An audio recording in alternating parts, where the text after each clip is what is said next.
जय भीम दोस्तों, आप लोगों को हमारे YouTube चैनल में स्वागत है। आज हम आपको बताएंगे कि आखिर क्यों लोग हरिजन एक्ट से डरते हैं। जी हाँ दोस्तों, आपने सही सुना। तो दोस्तों, बौद्ध धर्म से रिलेटेड वीडियो देखना है तो चैनल को जरूर सब्सक्राइब करें, क्योंकि हम आपको रोज नई नई जानकारी देते रहते हैं। चलिए वीडियो को शुरू करते हैं।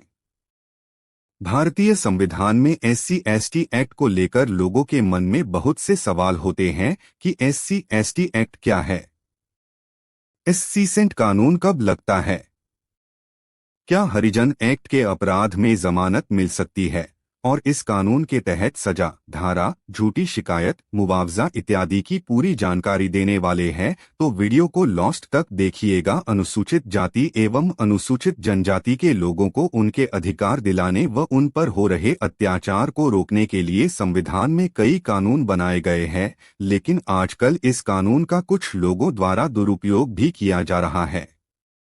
तो आज के वीडियो में विस्तार से इस एक्ट से जुड़े सभी पहलुओं के बारे में जानने की कोशिश करते हैं और साथ ही जानेंगे कि इस कानून का दुरुपयोग कैसे और क्यों हो रहा है।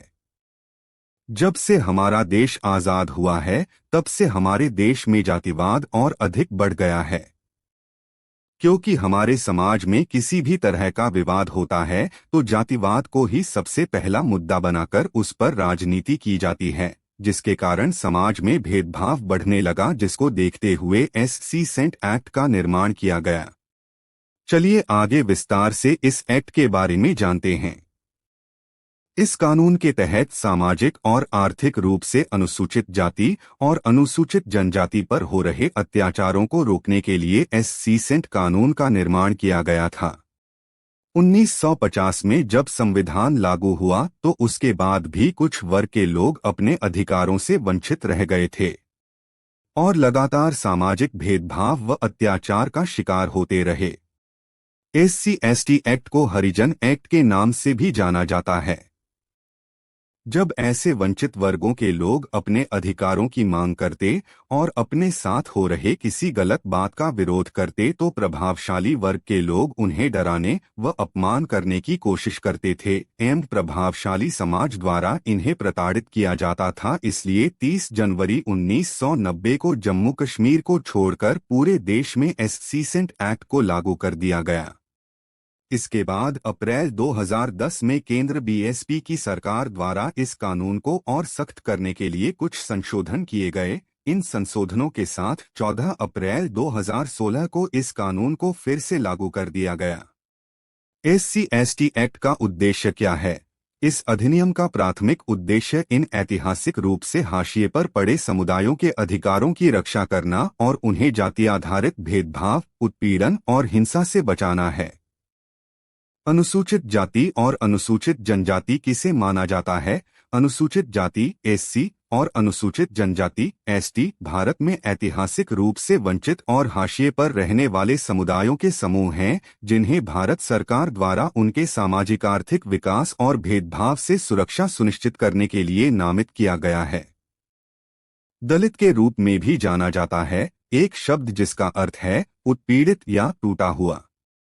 वे ऐसे व्यक्ति हैं जिन्हें परंपरागत रूप से हिंदू जाति व्यवस्था में अछूत माना जाता है और सदियों से भेदभाव और बहिष्कार का सामना करना पड़ा है।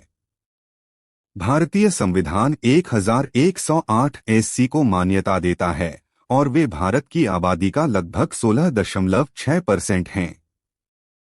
SC/ST हरिजन एक्ट कब लगता है? SC/ST एक्ट या हरिजन एक्ट उस व्यक्ति पर लगता है जो अनुसूचित जाति और अनुसूचित जनजाति वर्ग के लोगों को छोड़कर किसी अन्य वर्ग से संबंध रखता है और किसी भी तरह से किसी SC वर्ग के लोगों पर अत्याचार करता या उनका अपमान करता है, तो उसके खिलाफ अनुसूचित जाति व अनुसूचित जनजाति अत्याचार निरोधक अधिनियम 1989 के तहत कानूनी कार्यवाही की जाती है।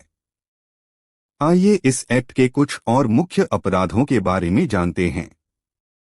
इनमें अनुसूचित जाति और अनुसूचित जनजाति के सदस्यों के खिलाफ बलात्कार, हमला, अपहरण और हत्या जैसे अपराध शामिल हैं। इस तरह के अपराधों के लिए 6 महीने से 5 साल तक की कैद और जुर्माने का प्रावधान है। किसी भी अनुसूचित जाति या जनजाति वर्ग के व्यक्ति का कभी भी अपमान न करें और जाति सूचक जैसे शब्दों का प्रयोग न करें। ऐसा करने से इस कानून के तहत कार्यवाही की जा सकती है। अगर कोई सरकारी अधिकारी किसी अन्य वर्ग से संबंध रखता है और वो जानबूझकर SC/ST समुदाय के लोगों का अपमान करने की नियत से परेशान करता है, तो उसे 6 महीने से लेकर 1 साल तक की जेल की सजा से दंडित किया जा सकता है।